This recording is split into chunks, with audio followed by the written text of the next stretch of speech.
So as far as withdrawing money from these plans, I mentioned earlier that if you take the money out and it's used for a qualified expense, then you don't have to pay any taxes. And what is a qualified expense? Well, there's really three main tests for that. One, what is the type of institution that the expenses relate to? What is the money used for? And whether the expense is documented. Are you ready for a successful retirement? We're addressing the topics facing today's retirees. Welcome to Retire with Ryan. Now here's your host, Ryan Morrissey.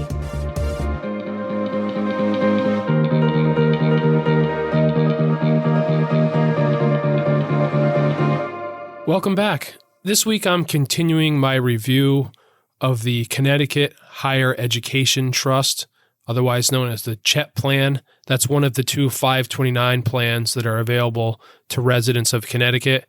And last week I was reviewing the investment changes that have occurred as a result of the move from TIAA-CREF to Fidelity that recently took place.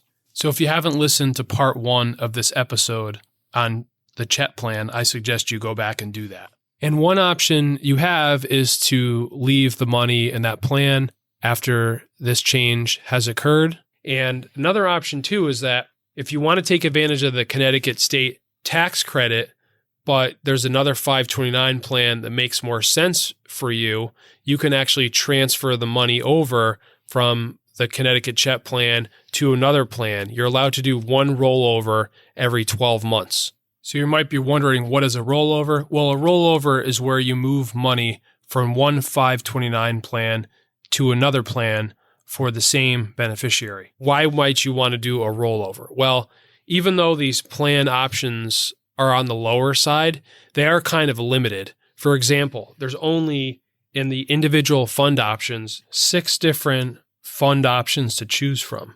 There's a money market fund, which right now is really paying almost zero. There's an intermediate treasury index portfolio, which is also paying a very low interest rate. And those are your only 2 bond options that you can choose from other than the bank deposit fund, but I'm unsure as of the recording of this what that interest rate is. Then there are 4 stock funds that you can choose from. One is an international index. The next is an S&P 500 index. Next, there's a total market index, which is an S&P 500 index and a small amount of small and mid-cap stocks, mostly focused on the S&P 500. And then there's a U.S. Sustainability Index portfolio, which is a socially responsible investment fund based on the Fidelity U.S. Sustainability Index, which its goal is to exclude certain stocks that invest in industries that are not socially responsible. So when you look at those options, there's 2 bond options, one of which is really not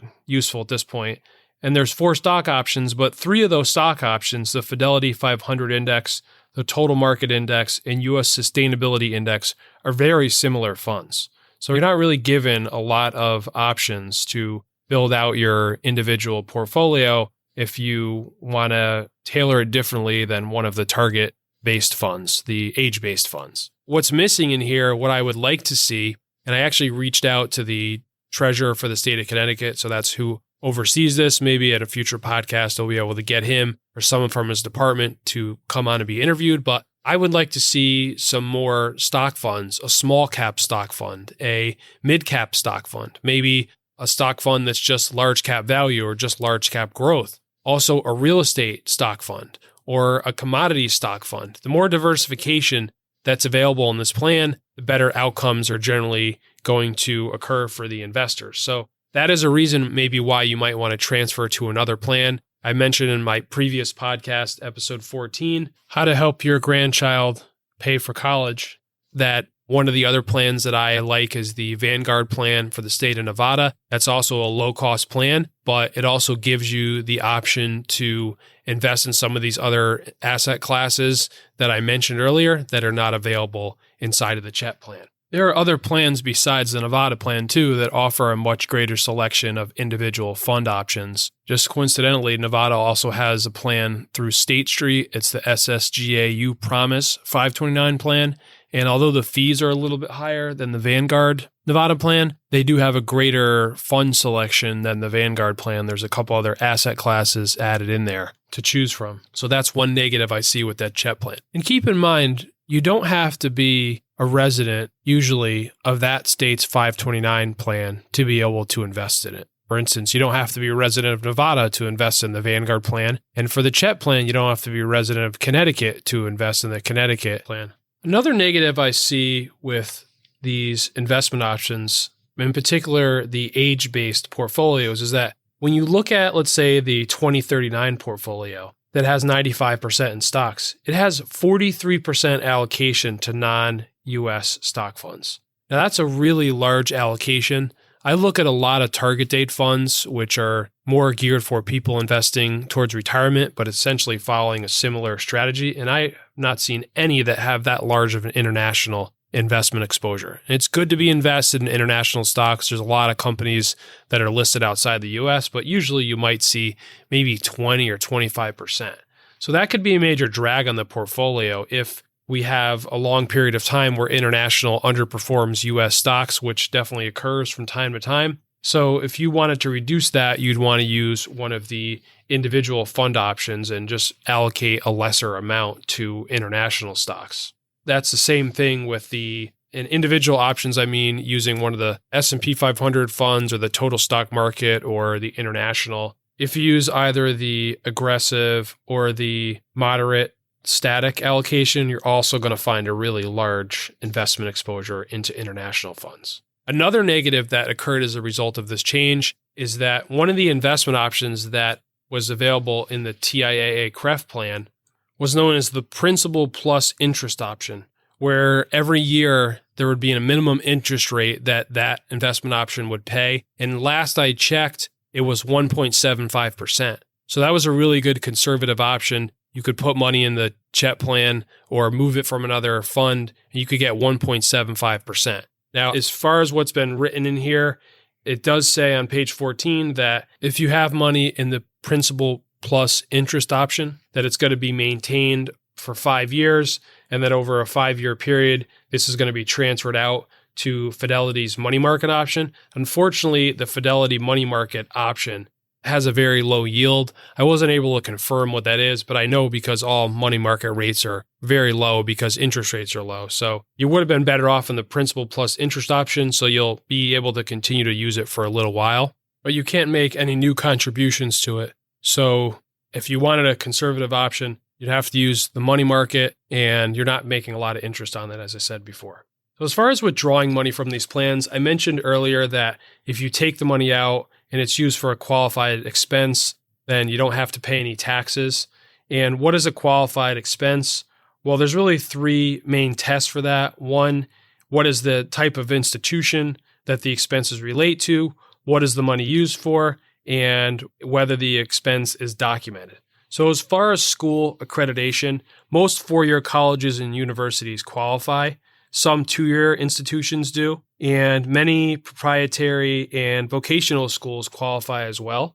And also some foreign schools qualify that are eligible for the Federal Family Education Loan Program, FFEL, and including some foreign medical schools. And they suggest going to studentaid.ed.gov to find out more. And also, as of a change a few years ago, you can take up to $10,000 a year and pay for certain elementary and secondary education expenses. And so that can be used for tuition and enrollment at a public, private, or religious elementary or secondary educational institution. So that's another great option to use the money as well. And as far as the higher education expenses, what qualify? Tuition and fees, books, supplies, computer equipment, technology, equipment required for enrollment, room and board, as long as the beneficiary is attending the institution at least half time. And currently, if the student lives in housing owned or operated by the school, the allowable amount is the actual cost. Otherwise, it is limited to the room and board portion of the institution's minimum cost of attendance figure. You're also able to use up to $10,000 per individual of the money in the account to either pay principal or interest on a qualified loan as defined by Section 221D of the code.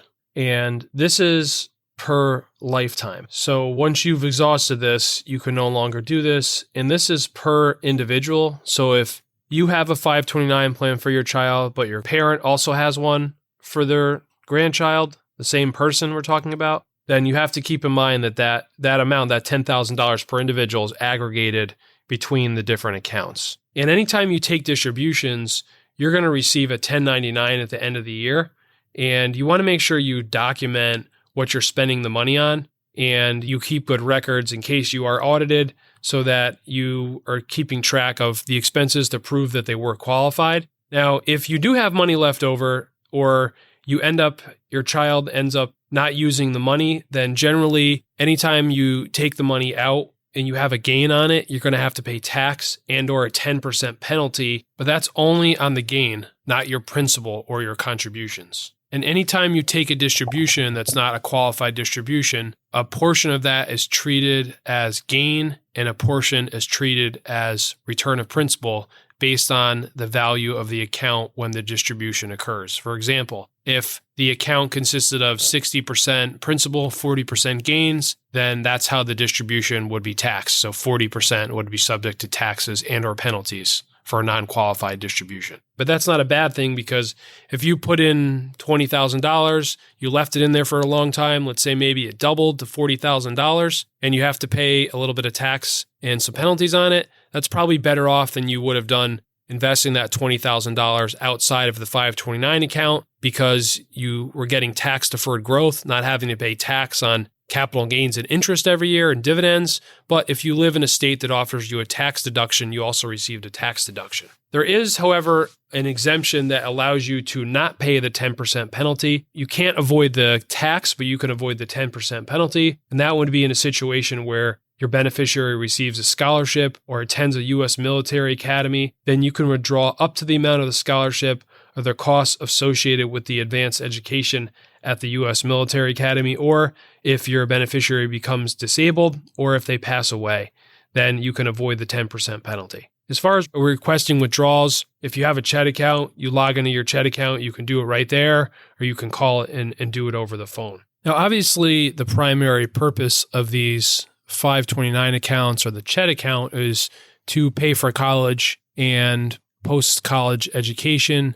But most recently, they are allowing distributions to pay for K through 12 costs. But another option is to use it as a tax-deferred savings vehicle. If you're already maximizing the contribution into your retirement plan through work, your 401k, and you're already contributing to a Roth IRA, then this could be another option for you to defer money. And you could possibly qualify for that tax credit as long as you're a Connecticut resident. Then you can take up to $5,000 or $10,000 if you're married as a tax deduction. And if you do happen to contribute more than that, I mentioned in the first episode how you can actually use 5 years of gifting to all in one shot to make up to a $75,000 contribution. So you're allowed to gift $15,000 to any individual per year without gift tax. So if you gift over that, there could be gift tax. So you can use that in an accelerated way to put $75,000 in to the CHET plan per person. So a husband and wife could put $150,000 in. And so if you did that, you'd only be able to deduct $10,000 of that contribution against your state income tax for Connecticut, but they do allow you to carry forward any excess contributions for 5 years. So you could put $50,000 in and you could deduct $10,000 per year against your Connecticut state income tax. So because of those reasons, you probably shouldn't only think of this as a savings vehicle for college. It could really be another tax deferred vehicle because of the ability to get a tax deduction, have tax deferred growth, and you would pay taxes when it comes out and a penalty if it's not used for education. But that 10% penalty might outweigh the savings that you're getting by getting a tax deduction and also a tax deferred growth. In the previous episode, I might not have clarified that if you do put in more than $10,000 in any 1 year, you can carry that forward to use in future tax years for your Connecticut income tax. And something I think I also mentioned in the first episode, why these are potentially a good long-term investment strategy, is that there is no requirement for you to take this money out at any point during your lifetime.